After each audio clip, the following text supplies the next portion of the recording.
La foi qui me fait vivre. L'incapacité de l'homme à se sauver lui-même, le 13 mars. La chute de l'homme et la rédemption.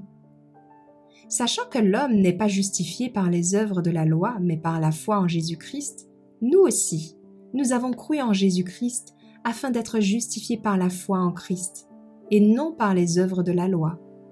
Car aucune chair ne sera justifiée par les œuvres de la loi. Galates 2, verset 16.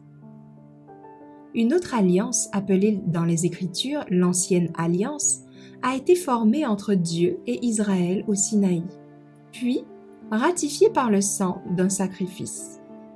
Dieu leur a donné à Israël sa loi, avec les promesses de grandes bénédictions, à condition d'obéir. Si vous obéissez vraiment à ma voix, et si vous gardez mon alliance, alors vous serez pour moi un royaume de prêtres et une nation sainte. Exode 19, versets 5 et 6. Le peuple ne se rendait pas compte de l'état de péché de son propre cœur et du fait que sans le Christ, il lui était impossible d'observer la loi de Dieu. Et il concluait volontiers une alliance avec Dieu.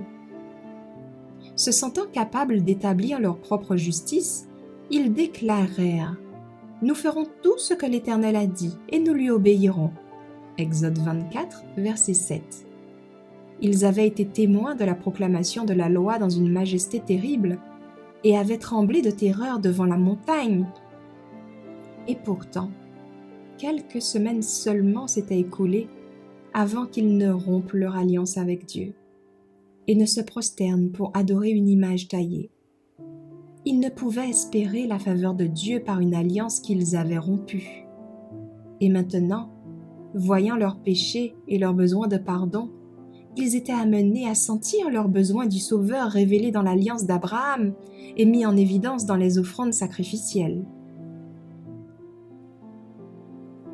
Les termes de l'ancienne alliance étaient « obéis » et « vis ».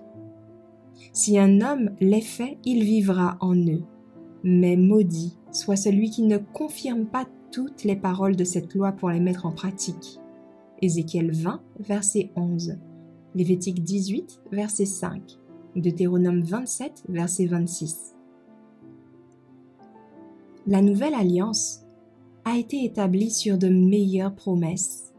La promesse du pardon des péchés et de la grâce de Dieu pour renouveler le cœur et le mettre en harmonie avec les principes de la loi de Dieu. Le seul moyen de salut est fourni par l'alliance abrahamique.